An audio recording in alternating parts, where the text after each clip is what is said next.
O PIP, Programa de Incentivo à Pesquisa da LIBS, foi inaugurado em 2019 para incentivar a produção científica no Brasil. Queremos parcerias com pesquisadores brasileiros para beneficiar pacientes brasileiros. Através do PIP, queremos apoiar diversos tipos de estudos.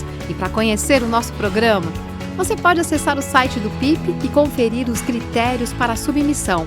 O projeto pode ser encaminhado para o e-mail do PIP ou para um dos nossos MSLs. E depois ele será avaliado por um comitê científico interno. Se o projeto for aprovado, a equipe de pesquisa clínica da LIBS dará todo o suporte necessário. Essa ação reflete nosso compromisso com o sucesso da ciência brasileira. Para conhecerem mais o PIP, acessem o site ou conversem com um dos nossos MSLs. Você também pode entrar em contato com a gente pelo e-mail pip@libs.com.br.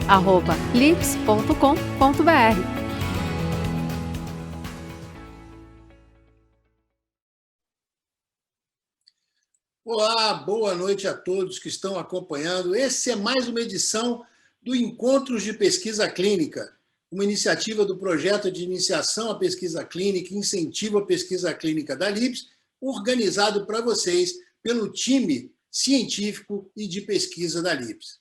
Hoje vamos conversar sobre um aspecto acho que pouco conhecido de todos, talvez só de realmente quem vive na pesquisa clínica talvez já tenha visto. Nós vamos discutir estudos propostos por iniciativa do investigador. Já desde cara, quando a gente fez o briefing, já comentei de que, apesar de acompanhar acompanhar a pesquisa clínica há algum tempo, eu não conhecia as peculiaridades desse aspecto. E para ajudar a gente a entender melhor isso, a gente tem aqui com a gente a doutora Maria Del Pilar Esteves Dias, que é diretora do Corpo Clínico do Instituto do Câncer de São Paulo, estado de CESP, médica oncologista clínica da Rede DOR, do OncoStar, e também do Hospital São Luís do Itaim. Também estão com a gente Dr. Luiz Henrique de Lima Araújo, médico oncologista, pesquisador do INCA e diretor científico do Instituto COI, assessor científico do Grupo Pardini também. Dr. Gustavo Veruski, oncologista clínico do Hospital São Lucas, da PUC do Rio Grande do Sul, e chair do LACOG. Vou começar direto com a doutora Maria Del Pilar, pedindo para ela falar um pouquinho sobre qual a diferença para o pesquisador desse tipo de estudo, doutora Maria. Olá, bom, em primeiro lugar, boa noite a todos. Eu agradeço muito o convite por estar aqui nesse evento. É muito importante que a gente fomente a pesquisa clínica no Brasil, e essa iniciativa da LIBS é fantástica. Eu trouxe aqui alguns slides para que a gente possa discutir esse assunto. Eu queria apresentar esses slides. Só um instantinho, deixa eu só não me atrapalhar aqui com os slides. Vamos lá. Deixa eu só colocar. Então, falando um pouquinho do estudo de iniciativa do investigador, em primeiro lugar, eu acho que a gente tem que olhar para que serve o investigador. O papel do investigador, ele vem logo depois da Segunda Guerra Mundial, mas é muito importante e ele tem um papel central dentro de toda a pesquisa clínica.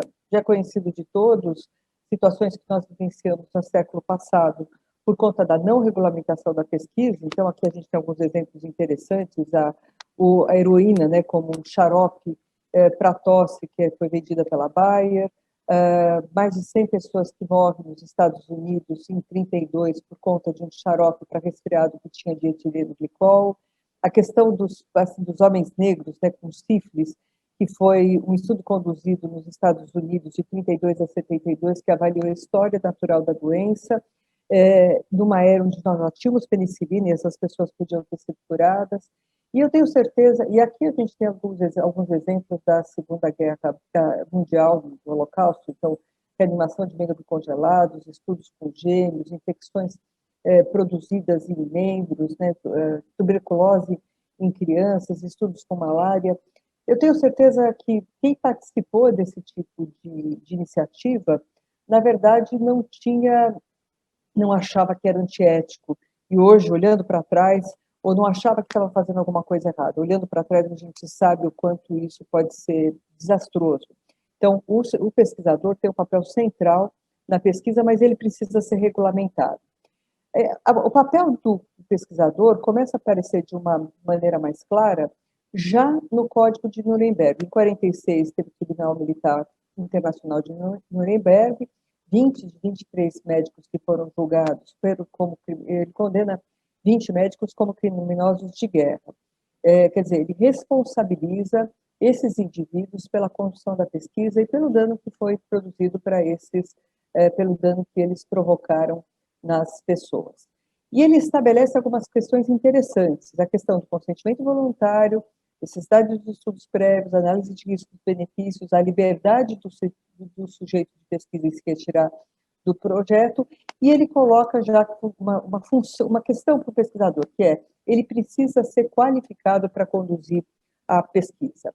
Essa normativa vai se aprimorando, a Declaração de Helsinki, a primeira versão é em 64, é uma base moral na condução de estudos clínicos, que cada vez mais coloca o investigador como um elemento que é responsável pela condução da pesquisa, e depois de 7 versões, a gente chega na última versão, que é de 2008, onde se desenvolve o conceito da necessidade de que você tenha um guideline, que você tenha uma diretriz de boas práticas clínicas, que é o que vai ter que nortear nossos estudos em pesquisa. Uma série de consensos e de reuniões são feitas até que você consegue fazer uma grande harmonização na década de 90, trazendo padrões de qualidade ética e científica para todo o hemisfério, para Estados Unidos, União Europeia, Japão, e posteriormente nós temos, isso é incorporado para todo mundo. Então, daí que a gente vê o conceito de boa prática clínica, que é o que norteia o pesquisador. Então, eu vou ter que ter um padrão de qualidade científica ética internacional para desenho, condução, registro e relato dos estudos que envolvam a participação em seres humanos. Aderir a esse padrão assegura, garante os direitos, a segurança e o bem-estar dos participantes. Então, coloca o indivíduo, o sujeito da pesquisa, como um elemento central da pesquisa. Em 2005, nós temos o Documento das Américas, quer dizer, a conferência, desenvolvida na 4ª Conferência Pan-Americana para a Harmonização da Regulamentação Farmacêutica, e no Brasil, em 96, é que a gente tem a primeira legislação nacional para os estudos envolvendo seres humanos, embasada no Código de Nuremberg, na Declaração de Helsinki, e incorporando toda a legislação que vem depois. É uma legislação bastante adequada do ponto de vista ético, bastante robusta, bastante segura, e que traz inúmeras responsabilidades para todos que estão envolvidos no projeto de pesquisa. Agora, quem é o investigador? O investigador, por definição, é a pessoa sob cuja orientação imediata o produto em estudo é administrado, dispensado ou usado envolvendo o participante, ou no caso de uma investigação realizada por uma equipe de indivíduos, é o líder responsável por aquela equipe. É praticamente impossível imaginar, com a normatização necessária, com a segurança necessária para conduzir uma pesquisa, que o investigador vai conduzir sozinho a pesquisa. Então, normalmente, você vai ter que trabalhar em equipe mesmo. E a equipe, quanto mais definido o papel de cada membro dessa equipe, melhor vai ser a qualidade da pesquisa. Então, o investigador vai ter um papel de gerente também nessa história toda. Bom, quando nós temos então, de uma maneira simplista, eu tenho um investigador no centro de estudo, na maioria, nos estudos patrocinados, ele se relaciona com o patrocinador e com a CRO, e a patrocinadora e a CRO contribuem de alguma forma na relação com a autoridade regulatória. Então, nos estudos patrocinados, de uma maneira geral, o investigador vai ter um papel fundamental no dizer, eu aceito esse estudo, eu concordo com o estudo, ele é ético, ele tem pós, ele tem uma pergunta significativa, mas uma boa parte do trabalho dessa interface, do gerenciamento dos dados, confecção do protocolo do estudo e a informação para a autoridade regulatória, uma parte disso é feito também, e o monitoramento é feito por esse patrocinador, o que acaba trazendo uma certa digamos assim, traz um certo conforto, diminui um pouco o peso do trabalho sobre esse investigador. E, às vezes, esquece que, apesar de ele ter um patrocinador, ele responde objetivamente por tudo que acontece naquele estudo. É ele que é o responsável pela condução do estudo no seu centro. Então, ele precisa ser qualificado academicamente, treinado, experiente na condução de estudos. Ele tem que se apropriar do conhecimento sobre o produto de investigação, precisa responder às normas das boas práticas clínicas e todas as exigências regulatórias. Ele tem que permitir monitoria e autonomia. Para tudo isso, precisa ter tempo e precisa ter um número apropriado de funcionários qualificados, quer dizer, ele precisa delegar as diferentes tarefas do estudo para sua equipe, além de ter as instalações adequadas para a duração prevista do estudo. Ele também precisa assegurar que todo mundo seja informado sobre o protocolo. É responsabilidade dele que o treinamento seja feito de maneira apropriada e se certificar que tudo aquilo foi compreendido, que a informação e o treinamento foi compreendido.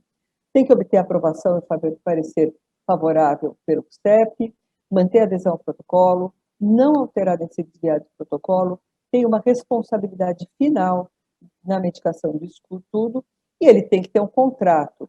Qualquer estudo que seja feito precisa ser um contrato. Quando é um estudo com patrocinador, eu preciso ter um contrato com o patrocinador, mas quando eu não tenho um patrocinador, eu preciso, na maioria das vezes, ter inúmeros contratos também, com o laboratório que vai fazer os exames, com a equipe que vai fazer a coleta, com a equipe que vai coletar o dado do prontuário, ou melhor, que vai preencher a CRF do estudo, porque num estudo de iniciativa do investigador, além de escrever o protocolo, você é responsável pela coleta do dado, pela transcrição desse dado, pela organização desse dado, para que isso seja posteriormente transformado num conjunto de elementos que possa ser publicado e revisto pelos pares.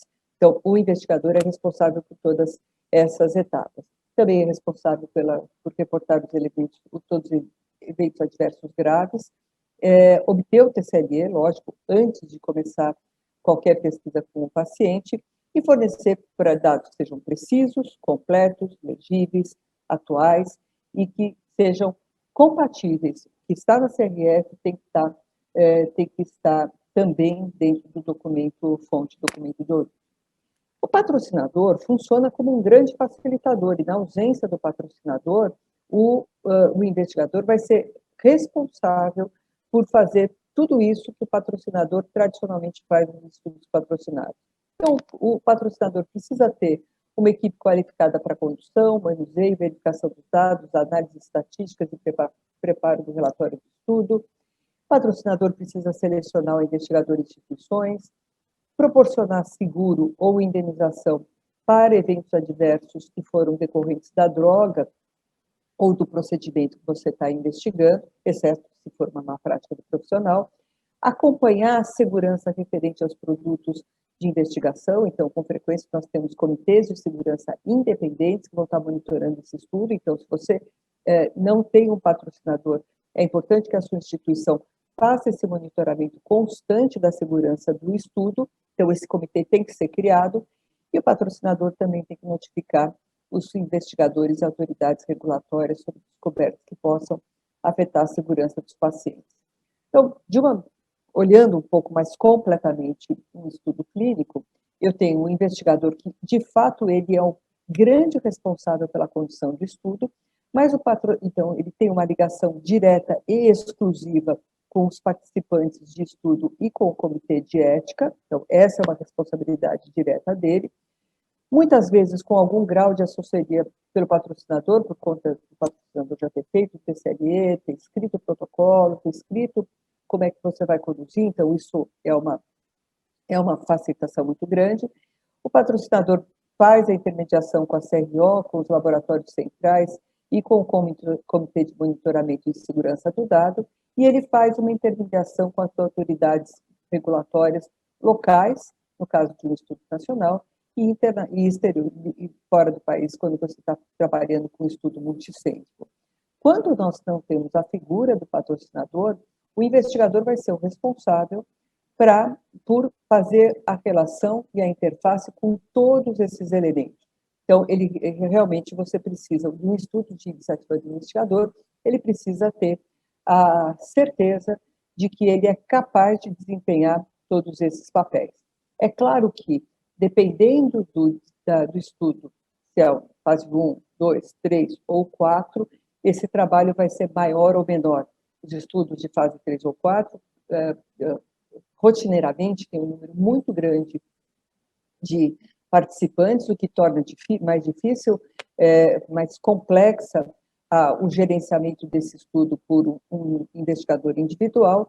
Por outro lado, estudos de fase 1, eles também são muito complexos, também envolvem mecanismos muito difíceis de monitorar e de se certificar, também não são simples de serem feitos por iniciativa e normalmente não são feitos como estudos de iniciativa do investigador.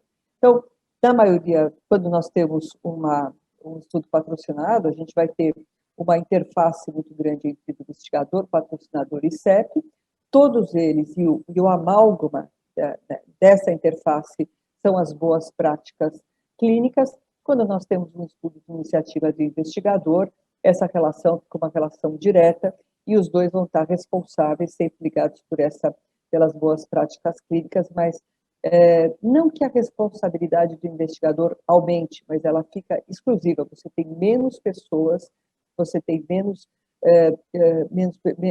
é um grupo menor que vai compartilhar essa responsabilidade e dividir as tarefas para a condução do estudo.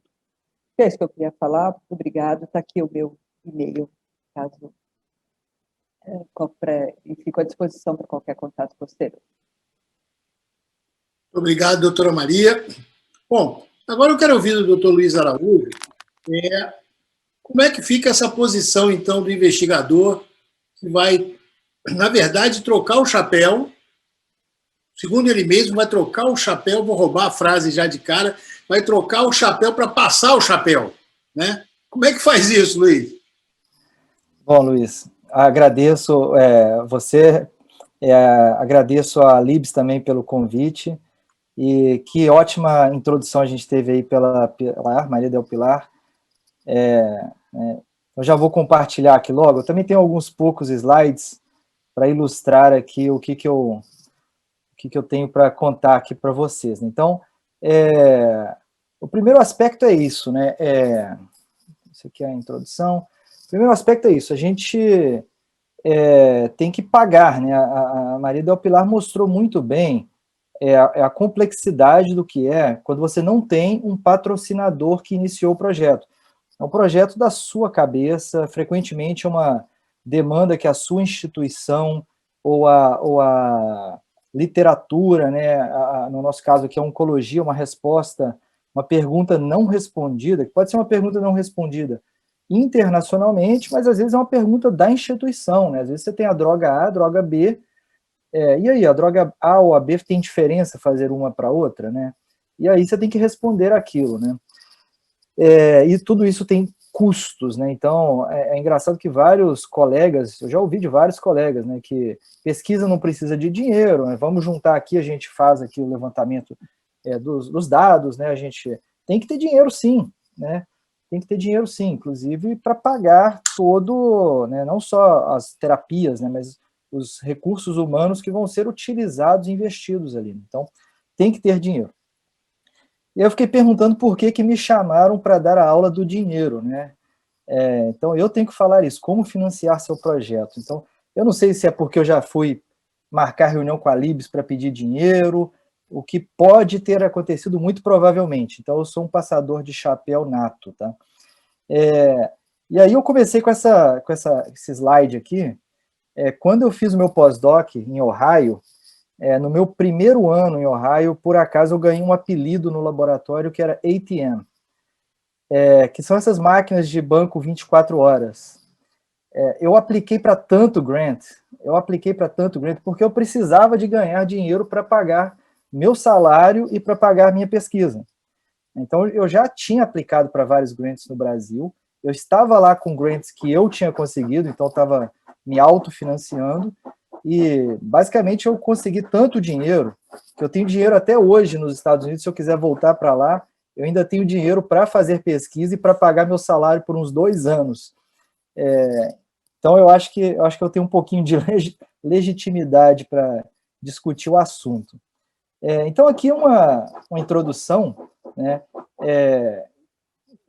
Não é fácil conseguir dinheiro para pesquisa, né? Isso aqui são dados americanos, né? Os dados no Brasil, eu tenho certeza, eu posso falar para vocês, que são piores, né? A taxa de sucesso, quando você submete um grant, né? E você tem uma carreira de pesquisador nos Estados Unidos. Você começa trabalhando no laboratório de um grande PI, né? Por que você trabalha no laboratório dele? Porque ele consegue dinheiro, você não, né? Você não tem credibilidade ainda para pedir um grant e conseguir, né? Então, você pede os grants de Young Investigator e tal, mas aos poucos você vai conseguindo, né? Então, tem todo, o NIH, por exemplo, tem toda uma carreira para você ir conseguindo, né? Então, a taxa de sucesso, né, de, por exemplo, projetos iniciais, está aqui em torno de 20%, né? Hoje está abaixo de 20%, isso tem caído nas últimas décadas aí, né? E está mais ou menos empatado, né? Um médico pedindo verba versus um pesquisador PhD pedindo verba versus a carreira do médico cientista, né? O physician scientist, né? Estão mais ou menos empatados, ou seja, é porque você tem muito mais PhDs do que MDs exclusivamente. Então, você tem muito mais pesquisadores exclusivos do que médicos pedindo verba. Então, eles acabam ganhando em números absolutos mais. Mas em número relativo é mais ou menos empatado, né? Uma coisa que eu sempre falei, né, e eu vou colocar aqui, né, eu vou falar quais são as agências, onde que a gente pode ir também, mas assim, uma das coisas é o que você tem que escrever no projeto. Então, assim, não adianta você só falar que quer pesquisar a proteína A porque você acha que é muito legal e a proteína A parece que interage com a proteína B. Ok, a bioquímica daquilo é maravilhosa, muito linda, aplaudida, mas você tem que ter um motivo clínico, tem que ter uma razão clínica para fazer um projeto de pesquisa onde você vai provar que a proteína A interage com a proteína B. Isso aqui é o vale da morte da pesquisa. Você tem de um lado o pesquisador de bancada, está ali com, né, os tubos de ensaio, né, o Erlenmeyer, e do outro lado o médico, né, é o famoso bench to bedside, né? Então, é o da bancada, e do outro lado está lá o médico examinando o paciente, e um não consegue falar com o outro. Os que tentam atravessar morrem. Está aqui o Vale da Morte, né? Você tem que atravessar o Vale da Morte. Você tem que atravessar. Então, seu grant application, você precisa contar para que a proteína A, você quer saber se a proteína A interage com a proteína B. Por quê? Se a proteína A interagir com a proteína B, você pode ter uma nova solução terapêutica, um novo biomarcador que vai ser utilizado pelos médicos na clínica, na prática, e aquilo vai modificar a forma como é tratado aquela doença. Então, você tem uma expectativa de melhorar a vida dos pacientes, a qualidade de vida, a cura, o resultado clínico, etc, etc. Então, para escrever o grant, você tem que ter um motivo clínico para aquilo. Então, tem que ter uma pergunta legal, né, importante, tem que ter os métodos para responder a sua pergunta, e tem que ter um motivo clínico para estar perguntando aquilo. Sem o motivo clínico, cada vez menos você consegue aprovação, né? Um outro fator relevante, eu adoro essa palavra, que é legitimidade. Então, essa é uma palavra que representa você, para pedir alguma coisa, né, quem está revisando vai olhar, quem que é Luiz Henrique? Ele está pedindo aqui que ele quer estudar Covid. O que esse cara fez de Covid na vida? O que ele fez de infectologia? O que ele sabe? Ele não sabe nem o que é vírus, o que é bactéria. Ele nunca publicou um artigo onde está escrito a palavra vírus. Então, como que ele está pedindo um grant de Covid? Então, você precisa de legitimidade. Esse era um exemplo clássico lá em Ohio, na Ohio State, do Carlo Crouch, né? O Carlo Crouch é um pesquisador que é MD, se vocês olharem lá embaixo, ele nem tem PhD, mas ele é a pessoa que descobriu microRNAs em câncer, em linfomas, leucemias, etc. Então, ele é o maior nome de microRNAs em oncologia no mundo inteiro. Então, se você quer escrever, você quer uma revisão de microRNAs em câncer, você é editor da Nature, você vai convidar o Carlo Croce, né? À toa que ele tem centenas de artigos publicados, só de jogar na New England, na Nature, na Cell, na Science, na PNAS, são dezenas e dezenas de artigos publicados. Então, todo mundo que ia fazer um grande grant em Ohio, batia no laboratório dele, pedia uma reunião, colocava um capítulo de microRNAs e pedia para ele ser coautor. Porque o nome dele está lá na lista dos mentores daquele projeto, aumentava a chance de você ser aceito, né? Então, óbvio que o laboratório dele tinha muito dinheiro. Mas o prédio inteiro de pesquisa trabalhava com ele também. Um dos motivos legítimo científico, outro motivo é dinheiro, né? Porque ter pessoas com legitimidade trazem maior taxa, você joga aquela taxa de aprovação de 20% para talvez 50%, 60% das taxas, dos casos que você aplica, né? Então, algumas dicas ainda de como escrever, né? Isso aqui eu ainda peguei uma referência da The Guardian, né? Que é escrita por uma jornalista. A jornalista, obviamente, que fez uma grande pesquisa, são dicas para acadêmicos. Então, assim, você vai pedir dinheiro. Então, alguns aspectos importantes, né? Primeiro, você tem que saber escrever grant, né? Eu sou médico, quero pedir, né? Eu te mando aqui, né? Não tem como enrolar, você tem que escrever o grant, né? Se o grant é para um grant internacional, você tem que escrever o grant em inglês. Se ele é para nacional, você tem que escrever o grant do mesmo jeito. Aquilo vai passar por uma banca. E aquela banca tem que ler, entender, ver que tem pergunta, métodos de responder, razão de ser, quanto que você está pedindo dinheiro, para que você está pedindo de dinheiro, se aquilo está coerente com o seu projeto. Então, você tem que aprender a escrever grants. E quanto antes puder começar, melhor, né? Então, você tem que... o laboratório está mandando um grant. Posso ler? Eu quero ler. Posso só ler? Para aprender como é que são os métodos, né? E tudo. Então, você tem que treinar. É um treinamento à parte, né? Decidir para que você precisa de dinheiro. Então, você tem que se contar lá. Você não pode esquecer que você vai querer publicar, né? Então você tem que, para publicar na Nature, $4.000 de taxa de publicação. Você vai querer apresentar no congresso da AACR. A AACR vai ser aonde ano que vem? San Diego. Puxa, San Diego. Como é que eu vou bater lá em San Diego? Dinheiro, tudo é dinheiro. Tudo é dinheiro. Eu vou precisar de uma colaboração internacional, quero que esse cara que entende de microRNAs venha para o Brasil pelo menos uma vez, passar uma semana aqui no laboratório com a gente, dinheiro. Então, tudo é dinheiro, você tem que especificar para que você precisa de dinheiro, né? Colocar de forma acadêmica, né, de forma simples e educativa, para quê, o que você quer, qual o impacto da sua pesquisa. Então, você tem que separar bem os itens ali no projeto para ficar um projeto bem escrito e didático, né? Conversar com colegas que você conhece que já aplicaram para o mesmo grant. Isso serve para grant de pesquisa, mas isso serve para outras coisas também, né? Então, bolsa de estudos, essas coisas todas, você tem que ter um projetinho, né, contando. Então, poxa, você conseguiu esse grant aí, né, da ASCO, como é que foi? Você pode me mandar uma cópia da sua aplicação? Vai me ajudar muito. Então, assim, não pode ter vergonha de pedir, né?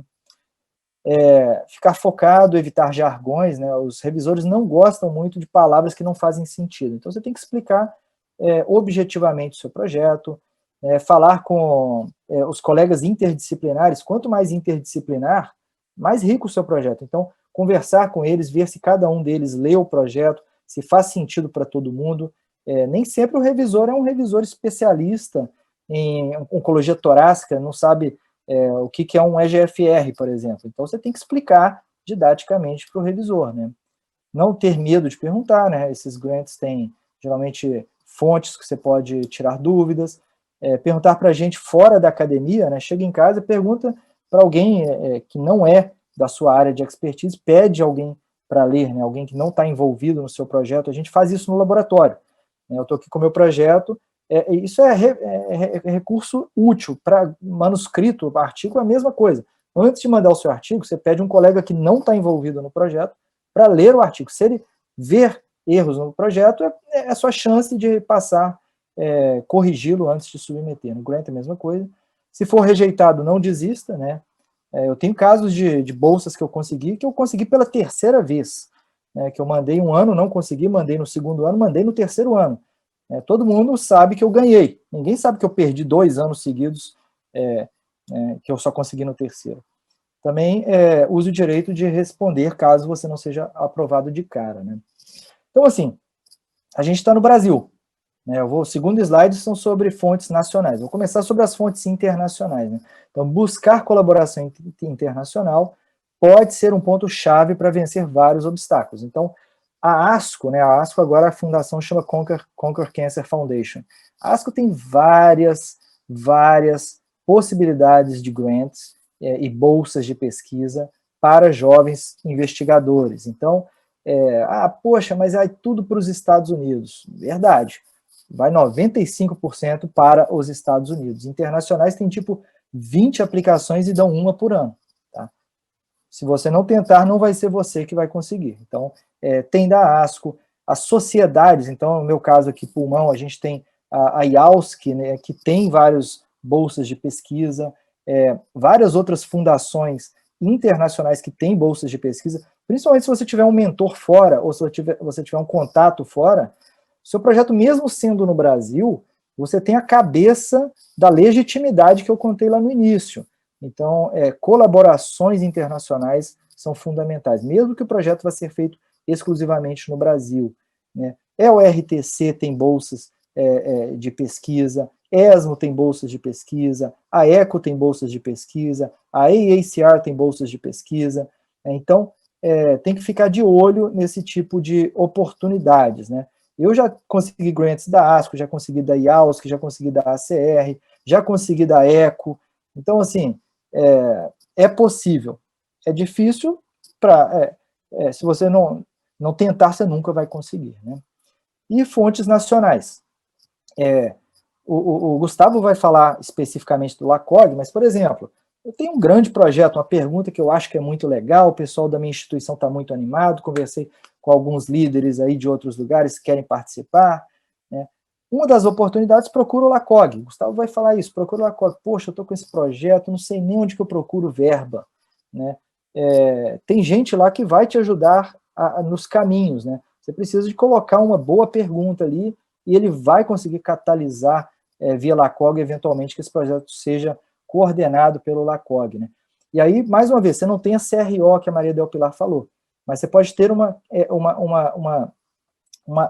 CRO acadêmica. Então, você pode ter algumas instituições construíram CRO dentro da instituição, exatamente para resolver o fato de não ser um estudo patrocinado. Então, você tem um corpo de gestão interno nas instituições. O INCA, por exemplo, criou uma CRO acadêmica dentro da instituição para conseguir fazer estudos de iniciativa do investigador. Então, o grupo brasileiro de oncologia torácica, de cabeça e pescoço, de gastrointestinais, a SBOC tem bolsas, né? FAPERJ, CNPq, CAPES, que são as fontes tradicionais de pesquisa no Brasil, né? Então, toda hora você tem que estar como investigador procurando que horas, que dia que vai abrir. Né? O que acontece? Eu tenho dinheiro para danar lá na FAPERJ, que tem anos que eu ganhei e nunca vi a cor do dinheiro. Então, acontece isso no Brasil. É Brasil. Né? Às vezes você ganha, mas não leva, né? O famoso jargão do futebol. E outra coisa é parceria com as farmas. Então, assim, uma das coisas que você pode fazer é trabalhar com as farmas. As farmas têm os MSLs, tem a parte acadêmica, a parte de educação, que tem dinheiro para pesquisa. E esse dinheiro tem que ser usado. Então, eles procuram ideias relevantes e factíveis. Então, a gente pode conversar mais sobre isso, mas é uma fonte relevante. Né? Então, em conclusões, né, o momento é fantástico para trabalhar com pesquisa nessa interseção clínico-científica, né, principalmente na oncologia, que é o campo talvez o mais dinâmico na medicina atual. Né? A decisão de seguir essa vida de pesquisador passa por essa curiosidade natural, inquietude com status quo. Né? Carreira em pesquisa exige planejamento, abdicação, consistência, e aqui pedir verba é um desses papéis. O perfil clínico pesquisador é um grande molde do futuro da oncologia nacional moderna. E era isso. Muito obrigado.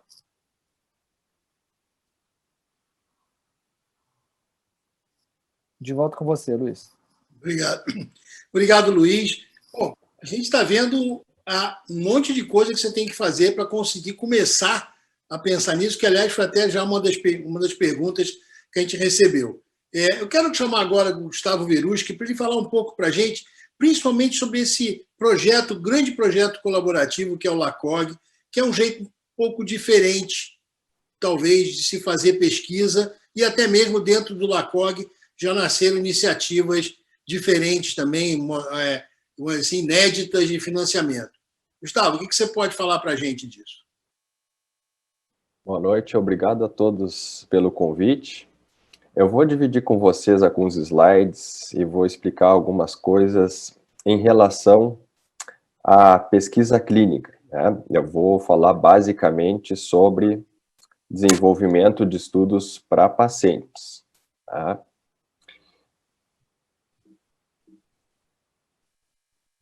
Então, a primeira coisa que a gente tem que pensar, quando a gente é um residente em oncologia ou um oncologista e jovem que quer desenvolver, né, estudos, né, a gente tem que pensar sobre o projeto num todo, como eu vou mostrar para vocês em detalhes, mas pensar especificamente numa situação que o Luiz colocou para a gente, que é o que o meu projeto, certo, vai agregar em termos de prática clínica, certo? Porque hoje, tanto a pesquisa básica, que a gente chama de translacional, como a pesquisa clínica, o foco dela é que tenha um impacto na prática clínica.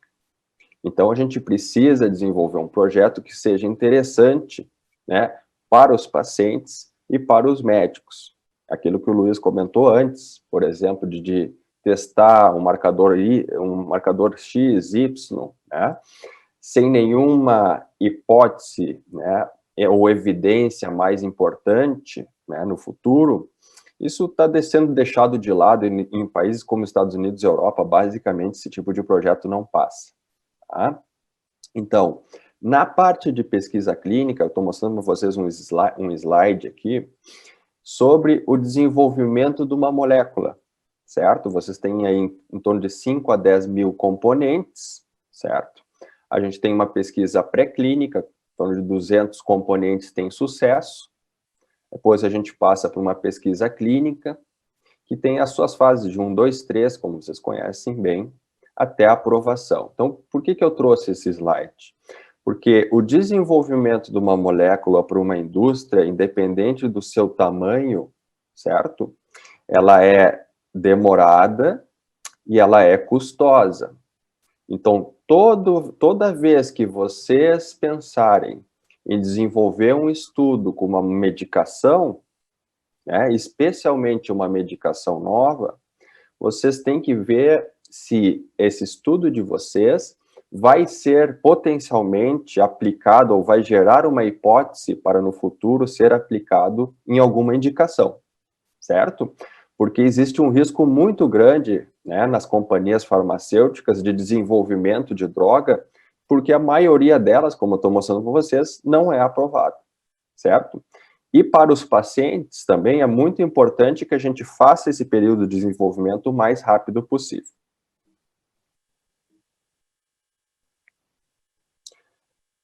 Então, quando a gente está aqui no Brasil, a gente precisa, quando a gente pensa num projeto,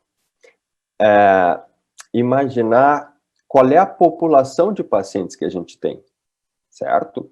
Vocês vejam aqui, pessoal, na América Latina, como exemplo, os cânceres mais frequentes em homem e mulher, né? Então, vocês vejam que na América Latina existem vários países onde em homem o câncer de estômago é o mais prevalente. Em mulher, o câncer de colo de útero, um dos mais prevalentes. O que eu quero dizer com isso? Aqui é um local de desenvolver estudos clínicos para essa população. Por quê? Porque câncer de colo de útero é extremamente raro nos Estados Unidos e Europa. Câncer de estômago é também uma doença mais rara em países desenvolvidos, exceto a Ásia, por exemplo. Então, a primeira coisa, quando a gente pensa em fazer um projeto, é qual o paciente, qual é a população que existe, né, no meu país, ou perto do meu centro, ou no meu centro, que a gente atende todo dia, para que eu possa desenvolver esse projeto. Só que hoje a oncologia vai um pouco mais além do que o tipo de câncer mais prevalente. Em algumas doenças, como, por exemplo, o pulmão, existe uma situação de marcadores, né, tumorais, que a gente chama de driver mutations, né, onde existem moléculas específicas para essas mutações. E se a gente pegar, por exemplo, uma mutação de EGFR, que no Brasil aí é em torno de 15% e 20%, na Europa em torno de 10%, 15%, se a gente for para o Peru, que é aqui do lado, é em torno de uns 40%. Então, quando vocês pensarem também em desenvolver um estudo, por exemplo, em câncer de mama, ou câncer de pulmão, ou algum outro tumor, num marcador específico, vocês têm que saber qual é a prevalência desse marcador no seu país ou na sua instituição, porque esse estudo tem que ser viável, vocês têm que conseguir recrutar os pacientes. Então, nesse slide eu trago para vocês um sumário do desenvolvimento de um estudo clínico. Né? Aqui não é aquele estudo clínico que vocês recebem no centro de pesquisa do hospital. Aqui é o estudo clínico que vocês vão desenvolver, então vocês vão entender o que está por trás desse desenvolvimento. A primeira coisa que a gente tem que entender de um estudo clínico é que vocês vão pensar num estudo, só que existe um produto final, é como se fosse um produto. O final de um estudo é o resultado e a publicação. Então, todo esse processo do meio do estudo é para que a gente tenha um resultado no final. A parte mais importante no desenvolvimento de um estudo clínico é esse study concept que eu coloquei aqui. Isso aqui são 3 páginas, onde vocês vão colocar uma introdução, uma hipótese, certo? O desenho do estudo, quais são as medicações, como é que o paciente vai tomar, de quanto em quanto tempo, quais são os exames que o paciente precisa fazer para eu acompanhar ele até o endpoint primário que eu tenha. Então, qual é o endpoint primário, né, o objetivo primário, como é que eu vou medir isso, a parte estatística, eu vou ter uma viabilidade do projeto, por exemplo, assim, quantos centros vão participar, é só a minha instituição, são várias instituições, e qual é o orçamento para eu fazer isso. Então, a maior dedicação que a gente tem que ter quando a gente pensa num projeto é desenhar um bom study concept, certo? Porque vai ter todo o detalhamento, né, planejado para o estudo, certo? Então, é aqui que a gente tem que parar. Agora, eu digo uma coisa bem importante para vocês. A definição do endpoint primário e como vai ser avaliado esse endpoint primário, por exemplo, eu gostaria de fazer um estudo em câncer de mama metastático, e o meu endpoint primário vai ser overall response rate, tá? Então, taxa de resposta. Ok. De quanto em quanto tempo você vai fazer as imagens dos pacientes? Então, vocês têm que fazer as imagens em tempos definidos, sempre iguais em todos os centros, em todos os pacientes, para que a gente consiga, então, analisar a taxa de resposta desses pacientes, ou a progressão de um paciente e assim por diante, certo?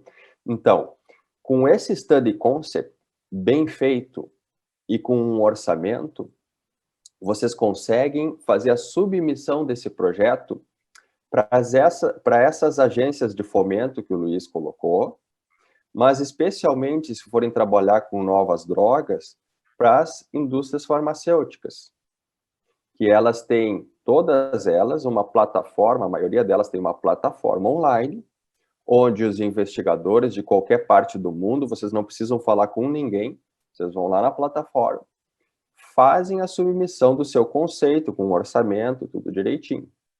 Isso vai ser avaliado pela companhia a nível global ou regional, e eles vão dar um retorno para vocês em relação, né, a viabilidade e o interesse científico deles nesse projeto, certo? Então, o Study Concept é a principal, né, é o principal material a ser feito e desenvolvido quando vocês pensam numa ideia de um estudo. Tá? Depois que esse estudo é aprovado na instituição de vocês, por uma indústria que vai dar um apoio financeiro de medicação, vocês vão desenvolver o protocolo de pesquisa. Né? Eu não sei escrever o protocolo. Bom, então vocês peguem, vão no centro de pesquisa do hospital, tem vários estudos em andamento, vocês pegam o protocolo e vocês vão ter uma base, né, de como é que se escreve um protocolo. Os capítulos, como é que se escreve, todas as coisas que tem que estar dentro do estudo. Eu não tenho centro de pesquisa aqui no meu hospital. Entra, então, no New England Journal of Medicine, pega um artigo de oncologia, baixa o protocolo que está em anexo, isso tem no The Lancet Oncology, isso tem no JCO, e vocês vão ter um modelinho, certo? De protocolo que vocês podem, então, né, ajustar conforme o projeto de vocês, ok? Depois disso aí, a gente vai para outra parte que não é científica, vamos dizer assim, que a gente chama de parte operacional, que é essa parte em azul, né? A parte operacional é o seguinte: quem é que vai fazer o processo regulatório? Todos os documentos, a submissão para o centro, ou a submissão para os centros que vão participar. Então, alguém tem que fazer essa parte do processo regulatório no país. Se tiver contrato com o centro, porque tem recurso, vocês vão ter que fazer os contratos com os centros. Vão ter que desenvolver, então, uma CRF eletrônica. Existem plataformas que fazem isso e que não tem custo para estudos acadêmicos. Por exemplo, o REDCap é uma delas. Pode ser feito em Excel? Pode ser feito em Excel. Qual é o problema? O problema é que o Excel não tem uma segurança do dado, né, do que essas plataformas online têm. Né? E essas plataformas online, algumas delas, têm todos os credenciamentos que o FDA solicita de segurança, né, para que você tenha um estudo mais qualificado, vamos dizer assim, certo? Então é isso que tem que fazer. Depois que o estudo está aberto, a gente vai para a parte do recrutamento, certo?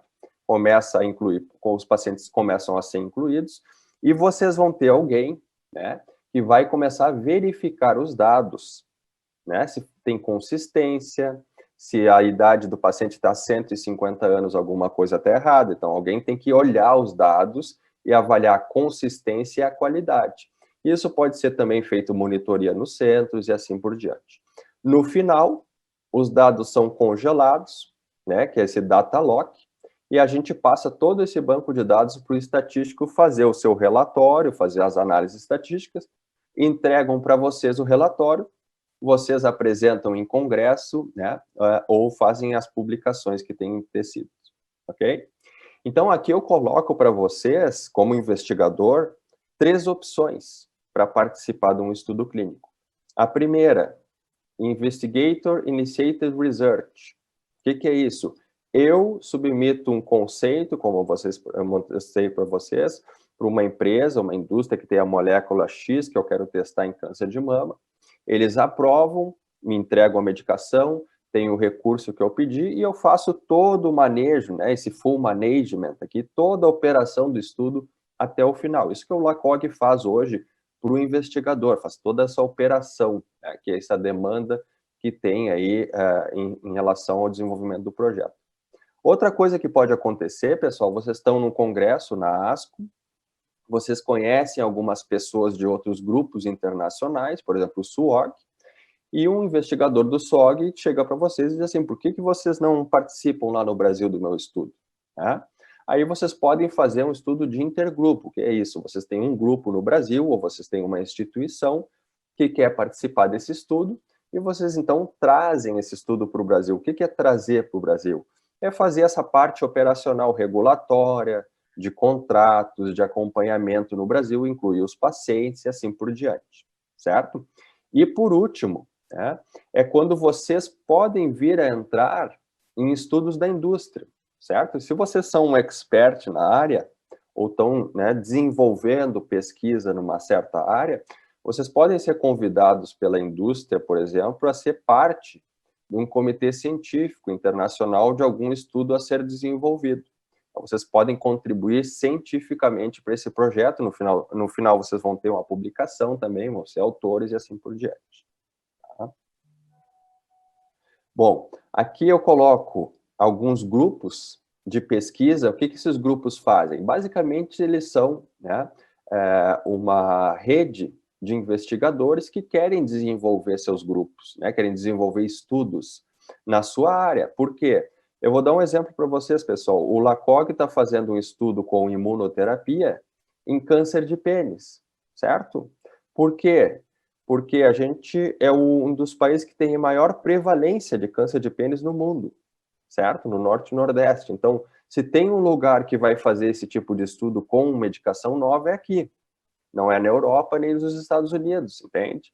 Então, vocês têm que identificar esse nicho, e essa rede de investigador serve para isso, para a gente conseguir desenvolver estudos que são importantes para a nossa população, né, que tenha relevância internacional para mudar a prática clínica. Então, existem aqui vários grupos no Brasil, o GBOT, de pulmão, o GBCAN, existem grupos latino-americanos, o GECO-Peru, o GOT no Chile, grupos internacionais, o URTC, o BIG, e aqui eu queria fazer um comentário para vocês, assim, quem tem interesse em pesquisa clínica e gostaria de começar a trabalhar com pesquisa clínica, existem várias oportunidades, pessoal, de fazer fellowships, né? Não é doutorado, tá? Nem mestrado, nem doutorado, mas fazer fellowships em pesquisa clínica nessas instituições internacionais, onde eles vão pagar uma bolsa para vocês e vocês vão desenvolver protocolos, conceitos, como eu mostrei para vocês, vão estar perto dos data managers, vão publicar. Então, existem várias oportunidades, eu acho que é muito interessante, né? Eu fiz o meu fellow quando eu saí da residência no URTC, fiquei 3 anos no URTC, e a gente aprende muito, certo? E quando vocês voltam para o Brasil, vocês conseguem desenvolver também projetos, tá? Isso é uma forma também educacional de vocês conseguirem, assim, participar de mais pesquisa clínica, tá? Então, o exemplo do LACOG, né? Fazer um estudo numa instituição é possível, certo? Se você trabalha no ICESP, por exemplo, no INCA, um estudo de fase 2 com 30, 40 pacientes, não precisa abrir o estudo em outros centros, por exemplo, né? Mas se vocês querem um estudo um pouquinho maior, né, ou que envolva outras instituições, um estudo assim de real world data, por exemplo, né, a gente tem que começar a pensar na inclusão de outros centros. E aqui eu trago um exemplo do LACOG, que foi um grupo de pesquisa, né, sem fins lucrativos, ele é formado basicamente pelos investigadores. Hoje a gente tem 400 investigadores em 16 países, né? São 194 hospitais, a gente tem mais de 55 artigos hoje publicados em revista científica dos nossos estudos, ou abstracts, né? A gente fez em torno mais de 40 estudos, né? Alguns em andamentos, outros já fechados, mais de 5.000 pacientes incluídos nesses estudos, hoje deve ter por volta de 10.000 pacientes, e a gente faz alguns eventos educacionais também, tá? Então, essa aqui é uma forma, como, né, a gente tinha comentado antes, de um investigador de uma instituição que tem uma ideia interessante, certo? De entrar em contato com o LACOG, mostrar a proposta, ver se é interessante para a gente poder desenvolver o estudo, se for interessante da parte científica, certo? E eu vou mostrar essa fotinho aqui, do Fernando Maluf, que apresentou ano passado na ASCO o resultado do estudo LACOG 0415, que foi um estudo todo ele desenvolvido pelo LACOG desde o início, né, como o Fernando Maluf foi o investigador que pensou no desenho do estudo, para mostrar para vocês que é possível, entende, pessoal? Isso aqui foi uma apresentação oral da ASCO, a primeira vez que um grupo latino-americano consegue fazer isso aqui. Então, eu quero dizer para vocês, como a gente conhece bem o exterior, né, o Luiz tem experiência, Pilar, todo mundo, a gente fala com as pessoas, a gente sabe quem desenvolve os projetos, como é que são esses investigadores. Eu garanto para vocês que o oncologista, o pesquisador brasileiro, ele é excelente, né? A gente tem que colocar as nossas ideias em prática, tá? E, por último, eu queria mostrar para vocês que existem livros, né? Existem websites, por exemplo, do NCI, onde vocês conseguem, assim, saber como escrever um protocolo, a parte estatística, né? Existem sites que vocês conseguem calcular a amostra. Então, existem infinidades de materiais online que vocês têm acesso para desenvolver os seus projetos, para ler sobre estatística e assim por diante, tá bom? Obrigado. Bom, muito obrigado, Gustavo. Agora eu vou reunir todo mundo aqui no nosso painel para a gente começar a discutir algumas perguntas que estão chegando pela internet. Você está acompanhando a gente? Tem alguma dúvida? Manda a sua dúvida para a gente lá no chat, para a gente poder saber o que a gente pode apresentar para vocês. E lembrando que todos os nossos encontros que já foram feitos estão disponíveis também na internet para a gente poder, vocês poderem rever. E uma coisa que eu acho que ficou muito clara, vem ficando muito clara a cada encontro, eu gosto sempre de repetir, é o quanto que a gente tem espaço para profissionalizar a nossa pesquisa científica no Brasil, somente a pesquisa clínica, especificamente. Vou colocar uma pergunta aqui para a nossa mesa, que é a seguinte. O Ademar Cunha que mandou para a gente. Ele falou o seguinte, por mais que você tenha boas ideias originais na cabeça ou na sua área, parece que se você não coloca um parâmetro molecular no seu projeto, não tem valor suficiente o patrocínio. Por mais que você tenha um racional translacional e você só queira variar parâmetros clínicos ou radiológicos. Realmente, eu acredito que seja mais difícil. Mas o que vocês acham disso? Acho que depende para quem que você está aplicando. Se você for aplicar para as agências tradicionais, acadêmicas, FAPESP, CNPq, você tem esse viés, que são agências muito voltadas para um desenvolvimento muito inicial do produto ou da pergunta. Elas têm uma dificuldade muito grande de financiamento para uma aplicação clínica, para uma aplicação prática. Ou então, vai ser limitado o financiamento. Às vezes não paga o seguro, você não consegue fazer pesquisa clínica utilizando pessoas sem ter um seguro para o seu estudo. Então, essas limitações dificultam muito. Então, na verdade, acho que o Luiz abordou um pouco isso. Você precisa saber o que você quer pedir para saber para quem você pode pedir. E existe, na minha opinião, existe uma carência de financiadores para pesquisa clínica mais aplicada, para aquela que não começou na área translacional. Com um agravante que é, principalmente no setor público do SUS, uma legislação que dificulta, de certa forma, você não pode utilizar o recurso do SUS para fazer pesquisa. Quando você não tem uma pergunta que interesse para o patrocinador, e são perguntas que interessam para o sistema mesmo, às vezes é comparando duas metodologias relativamente antigas de tratamento, mas que você precisa esclarecer qual é a melhor, então nada no privado vai te patrocinar isso, como você não pode utilizar a PAC, quer dizer, aquela cobertura que é dada para a rotina do SUS para financiar esse tratamento, você fica numa insolvência mesmo. Então, fica muito difícil fazer esse tipo de pesquisa. Isso, na verdade, as instâncias governamentais deviam fazer uma discussão clara para a gente poder responder as perguntas que, às vezes, não interessam para a indústria e não são dessa área básica. Então, elas têm um vácuo, né, um hiato no qual você não tem financiamento. Não sei o que o Luiz acha disso, acho que ele enfrenta isso também o tempo todo, o Gustavo também. Assim, complementando, eu acho que a Pilar falou certo, é só a questão de para onde você está mandando o projeto, né? De fato, as fontes públicas no Brasil geralmente vêm de um background muito mais de bioquímica do que pesquisa básica, do que de pesquisa clínica. Agora, o outro ponto que eu queria acrescentar é o seguinte, se você está fazendo um estudo com humanos, imagina que você está randomizando aí, vamos botar 40 pacientes para receber o medicamento A, 40 para receber o B, né?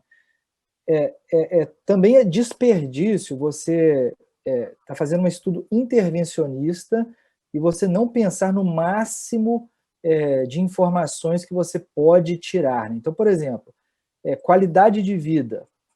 Mas eu não quero, eu estou estudando, eu sei, mas qualidade de vida é um dado a mais, que já que o paciente vai lá tal dia, está participando do projeto, acrescente qualidade de vida, a não ser que não tenha importância nenhuma, mas normalmente em oncologia tem. e dados biológicos também. Então, assim, por mais que você não tenha a pergunta pronta hoje, você tem um banco de tumores onde você pode coletar amostra de sangue. Toda vez que ele colher sangue para fazer exames, pode coletar o sangue e congelá-lo. Às vezes você já tem a pergunta hoje, mas daqui a 4 anos aparece um biomarcador exatamente para aquele projeto que você fez. E aí você tem o sangue congelado e você faz parceria. O biomarcador está no Japão, perfeitamente. Vamos colaborar. Eu tenho os dados clínicos, eu tenho as amostras de sangue e a gente consegue fazer a pesquisa andar. Então, eu acho que no mínimo você tem que tentar tirar o máximo de dados. Estudo de fase 1, isso tem acontecido muito. Estudo de fase 1 que não é para gerar muito dado clínico, é mais para ver se é tolerável, né? As pessoas têm conseguido gerar tantas informações que consegue acelerar muito o entendimento da droga já com 50 pacientes tratados. Então, acho que isso é um ponto importante também. Só para complementar, hoje em dia, estudo clínico sem coleta de biomarcador ou testagem, dependendo do desenho, ele é praticamente inviável, né? Porque o desenvolvimento da oncologia hoje é baseada em marcador tumoral além da medicação, entende? Então, assim, o que eu recomendaria, né, para um investigador? Se ele não sabe, se aquele tipo de tratamento ainda é específico para uma subpopulação com marcador, né, expresso ou positivo, o que a gente sempre faz nesse tipo de estudo é coletar as amostras, como o Luiz colocou, e deixar um biorepositório no biobanco, fazer o estudo, né, e depois, no final, vão surgir, né, possibilidades de desenvolvimento de estudos moleculares, translacionais. E, corroborando aí com as coisas que nos disse, a gente tem hoje uma demanda internacional, tá, para compartilhamento de amostra e de pesquisa translacional muito grande, né? Esse estudo que eu mostrei para vocês, do Fernando, né, de câncer de próstata, o LACOG 0415, a gente coletou bloco tumoral e fizemos um biorepositório. Existem várias instituições americanas interessadas em fazer os testes sem custo, certo? Para a gente conseguir uma publicação de biomarcadores, porque é interessante para eles que estão desenvolvendo, né, vamos dizer assim, testes moleculares, e para nós também, para o estudo ficar mais robusto. O que eu acho só que, infelizmente, no Brasil, né, pelas nossas regulações acontece, eu acho que isso é uma coisa que tem que ser trabalhada para mudar, é que, como não existe uma regulação para estudo acadêmico, o que eu quero dizer com isso? Né? A gente não tem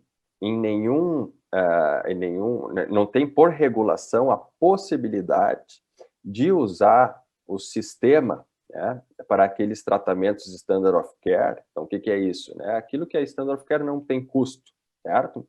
Então, isso torna a pesquisa no Brasil cara, vamos dizer assim. Né? Na Europa e Estados Unidos existe muito estudo acadêmico onde se paga o que não é padrão, certo? E qual é o impacto disso, pessoal?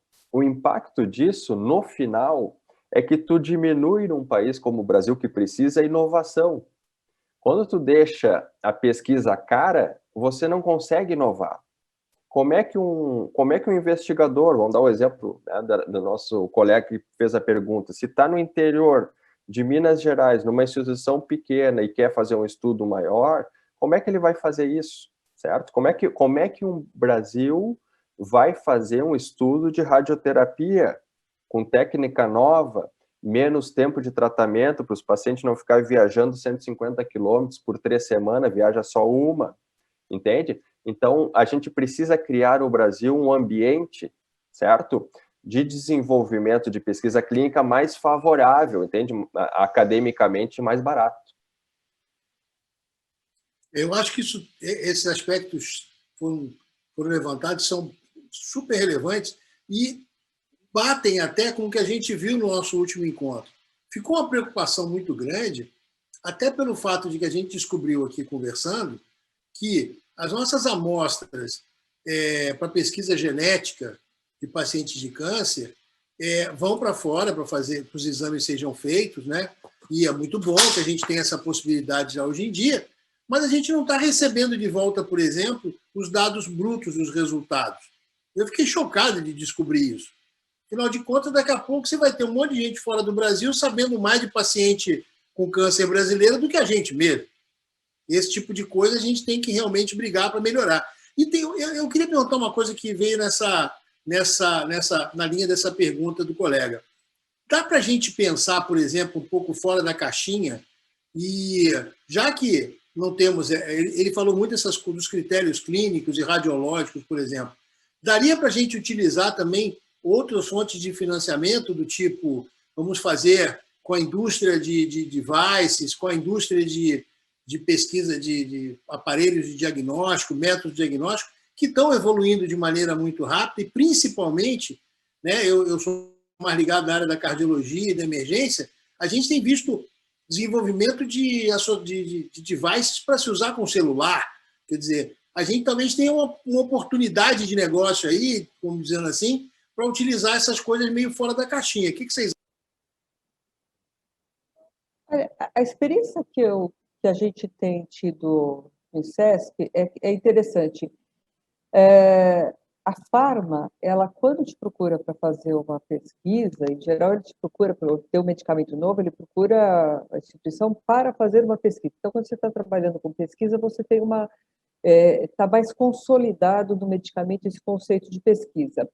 Quando você trabalha com dispositivos, a busca, em geral, é para fazer um teste. Então, não é um formato de pesquisa. Então, eu acho que aí é uma questão, e a gente acaba, eu acho que também é uma questão de maturidade, de quem está sendo convidado para testar um produto, que precisa ser testado num ambiente novo, tudo mais, começar a trazer isso para o ambiente de pesquisa e para um formato de pesquisa. Porque se você recebe uma doação para você verificar aquele novo equipamento, aquele novo produto, e na verdade você está testando, isso é uma pesquisa, né? Então, ele deveria se submeter ao mesmo rigor que a pesquisa, isso aumenta o custo do teste, porque não é, como a gente viu, não é só doar o remédio, você tem todo um arcabouço para você dizer que aquilo lá é válido, né? que aquele medicamento é melhor. Isso também vale para equipamento e para procedimento. Então, eu acho que a gente tem visto algumas coisas, então, por exemplo, na robótica tem evoluído, tem alguns estudos, coisas desse tipo, mas para se colocar. Mas não se vê o mesmo rigor e talvez também os médicos e quem consome o produto também não enxergue como uma pesquisa e acaba não trazendo aquilo que vai ser testado, que de fato é uma pesquisa, para o terreno da pesquisa com o rigor da pesquisa. Então, eu acho que existe a oportunidade de parcerias, talvez parcerias também externas, né, para ajudar no financiamento, então, grupos que tenham interesse em determinado assunto e que não tem nada a ver, que estejam dispostos a financiar a pesquisa, mas eu acho que a gente também precisa fazer um esforço para cobrar isso e não aceitar simplesmente uma doação para teste, que é um modelo muito utilizado principalmente para quem faz equipamento, né? O Luiz, eu estou vendo ele balançando a cabeça, talvez o INCA até passe por isso também, mas acho que também tem uma culpa nossa de aceitar e de não trazer, não forçar aí o desenvolvimento de uma pesquisa mais clássica para esse tipo de intervenção. Eu concordo plenamente com a Pilar. Assim, a gente recebe muito convite para fazer essa interface de biomarcadores, principalmente, né? Até a indústria da farma vem, às vezes, vou dar um exemplo concreto, né? Queria fazer um estudo da frequência de PDL1 no INCA. Não tem relevância científica nenhuma, não quero fazer isso. Isso é chato, isso é velho, não quero. E aí eu falo, o que vocês querem, um projeto? Tá. Aí eu pego e... O que você precisa? Uma página? Aí já ficam assustados, porque assim, não, a gente quer... Não, eu vou mandar o projeto. Quer que eu mande o projeto? Eu vou mandar uma página. Aí eu mando uma página de projeto. Só que assim, eu escrevo o custo que vai ter, né? Eu vou precisar de uma coordenadora, eu vou precisar de um monitor, vou precisar disso, daquilo. E assim, a gente vai olhar o PDL1 e eu também quero fazer testagem molecular ampla para avaliar se o PDL1 correlaciona com não sei o quê. Aí eu dou uma pergunta científica para o negócio, né? E aí 80% some da minha frente, 90% some da minha frente, nunca mais me procura, morre de medo, não quer nem pagar meu almoço mais. Mas é assim que eu faço, né? E aí, porque assim, a gente é pesquisador, né? A gente quer perguntas científicas que vão ser relevantes, que vão acrescentar na literatura, e além disso, não tem como parar todo mundo que está lá no INCA para responder a frequência de PDL1 no não sei o que da instituição. Não tem como. E não justifica cientificamente. Então, o médico precisa aprender isso. A gente falou isso 10 mil vezes hoje, mas assim, tem custo a pesquisa e você tem que fazer escolhas. Quando você coloca seus recursos para responder aquela pergunta da farma, aquela é uma pergunta, às vezes, comercial, uma pergunta puramente comercial para introduzir o medicamento no Brasil.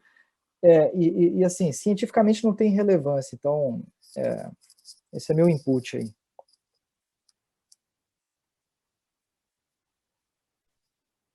Eu acho que isso aí, né, o investigador ele tem que pensar muito bem no que ele quer desenvolver, né? A gente recebe, né, alguns projetos de pessoas assim que querem fazer estudos, né?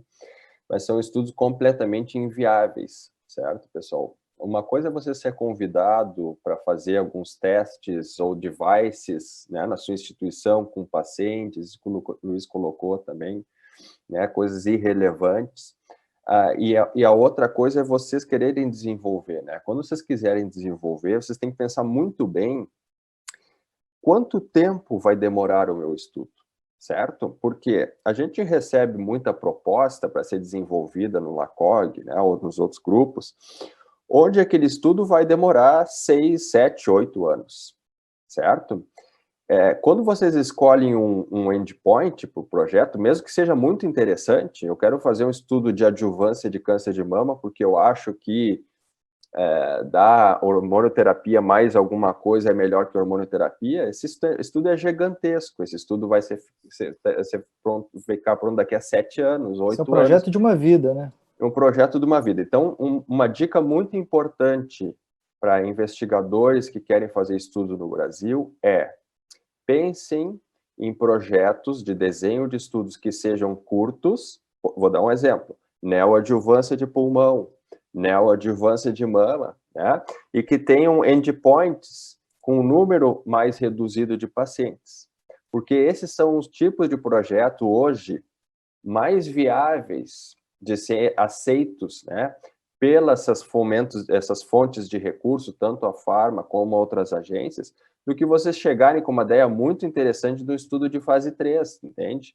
Em pulmão adjuvante, né, que vai ter 400, 300 pacientes. Então, isso é uma dica, assim, extremamente importante. A gente precisa focar, tem que ser focado na pesquisa em tipos de estudo que tenham mais chance de acontecer.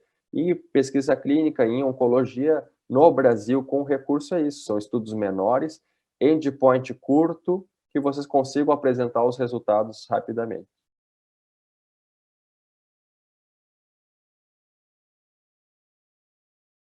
Você está no mudo, Luiz. Todo mundo faz isso, né? Quem nunca, né? Bom, em tempos de tudo de pandemia, então nem se fala.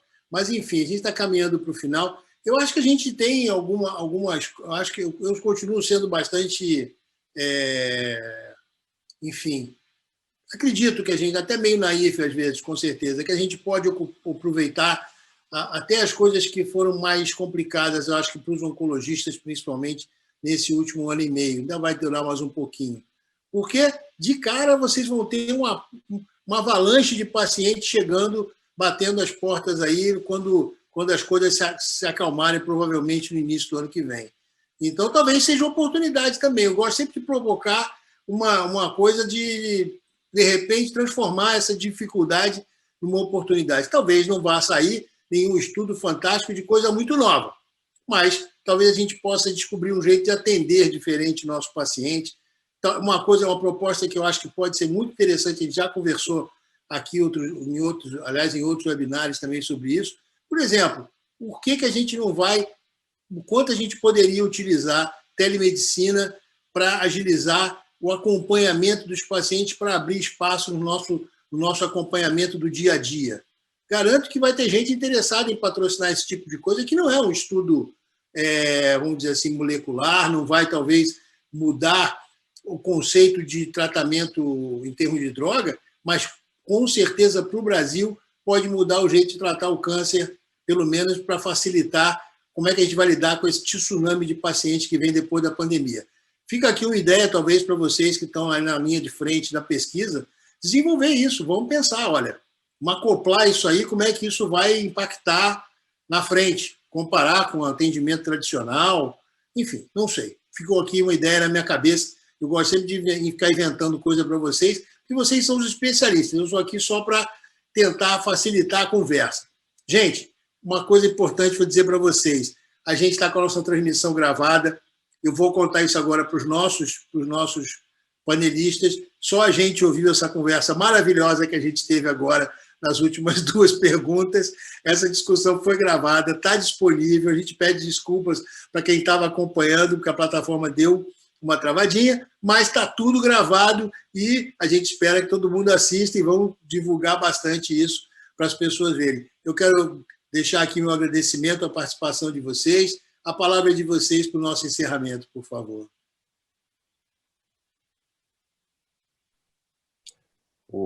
Luiz, então, assim, eu queria só deixar uma mensagem, tá? Eu acho que a pandemia nos mostrou a importância da pesquisa clínica, certo? Pesquisa com paciente. Nos mostrou que a gente precisa ser rápido em pesquisa clínica, né? Vocês viram a situação da vacina, que demorava 5, 10 anos e foi desenvolvida em 1 ano. E nos mostrou uma coisa muito importante, que existem vários processos da pesquisa clínica que podem ser digitalizados, que a gente chama de digital health. Então, o paciente com um telefone consegue responder a sua qualidade de vida, o questionáriozinho da qualidade de vida. O paciente pode coletar o seu sangue em casa, alguém vai buscar o sangue dele em casa. Antes ele tinha que ir no centro, porque o certificado do laboratório da pesquisa era só o do centro. Então, existe hoje, tá, Luiz, e para todos os nossos, aí, a nossa audiência, vários movimentos para a digitalização dos estudos clínicos, onde a gente seja mais rápido, mais efetivo, com menos papelada e muito mais coisa online, e também, né, informações dos pacientes através dos seus celulares e de outras plataformas aí digitais.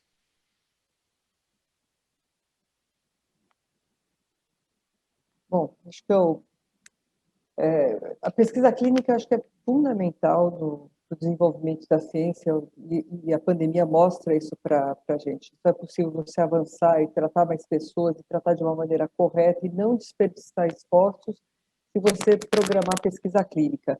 Acho que a gente tem todas as condições de fazer pesquisa e é importante que a gente desenvolva os mecanismos de financiamento e de treinamento, como as iniciativas que estão sendo feitas agora, esse seminário é uma delas, para que você responda não só perguntas que são relevantes no conjunto da oncologia, mas também pesquisas que são voltadas para o desenvolvimento da oncologia do nosso país. A gente tem gargalos do ponto de vista do diagnóstico, tem gargalos do ponto de vista do fluxo de tratamento e do acompanhamento.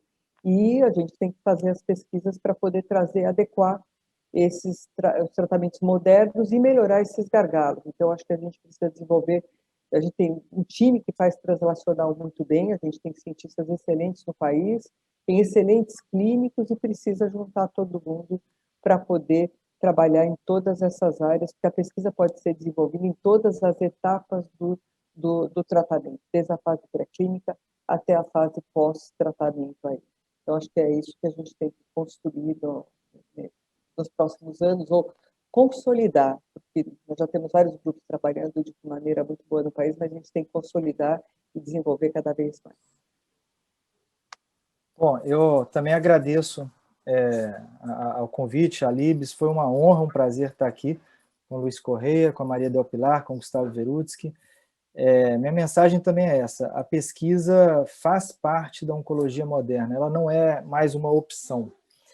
Então, a gente tenta colocar essa picadinha desde o R1 né, o R2, o R3, desde os primeiros anos de residência, a gente tenta fazer as pessoas entenderem que a oncologia moderna a pesquisa é parte dela, e inclusive é parte do tratamento dos pacientes. A melhor opção terapêutica de qualquer paciente, em qualquer instituição, em qualquer lugar do mundo, a melhor opção terapêutica vai sempre ser participar de um projeto de pesquisa clínica, e além disso, pesquisa clínica é um campo de trabalho que está aumentando, né? Então, assim, isso é outra coisa legal, porque você estuda para ver doentes, né? O que seu pai e sua mãe esperam? Que você atenda, assistência, mas hoje nós já entendemos que o campo é muito mais amplo. Você se formou em medicina, mas você pode ser professor, você pode ser pesquisador, você pode ser jornalista, você pode ser várias outras coisas, né? E está aqui exemplos de pessoas que decidiram dedicar parte, pelo menos, da sua formação, né, além de assistência, physician scientist, né? Então a gente gosta de ver doente, a gente gosta de fazer pesquisa, e a gente não vê onde que acaba uma linha e começa a outra. Obrigado. Bom, obrigado a todos vocês, nossos panelistas. Obrigado a quem nos acompanhou até aqui. E lembrando, está tudo gravado lá, gente, não precisa ficar preocupado. Dia 30 de junho teremos nosso próximo encontro, e que vai muito na linha do que o Luiz falou agora, que é o seguinte: vamos falar sobre interdisciplinaridade na pesquisa clínica. Então, não só os médicos ou estudantes de medicina podem se dedicar à pesquisa clínica na sua carreira, mas também a gente precisa das outras, não só da área da saúde, mas a gente precisa de muita gente para ajudar a fazer pesquisa clínica. A gente precisa de advogado, a gente precisa de assistente social, a gente precisa de administradores, tudo isso incorporando a estrutura dos centros de pesquisa. É lógico, a gente, como médico, privilegia sempre os nossos colegas e a gente pensa primeiro na gente. Mas o que seria do pesquisador sem a enfermeira que faz o monitoramento do paciente, sem muitas vezes a assistente social que acompanha e consegue fazer o meio de campo com os voluntários, psicólogos, enfim, toda essa turma que, trabalhando junto, a gente vai ver discutindo interdisciplinaridade em pesquisa clínica no nosso próximo encontro. Então, dia 30 de junho, não percam mais um encontro em pesquisa clínica, agradecendo de novo a Libs, e lembrando, essa é uma iniciativa do grupo de ciências, tá, da Libs, e a gente está aqui com vocês para discutir pesquisa clínica, e espero vocês todos dia 30 de junho. Até lá, gente!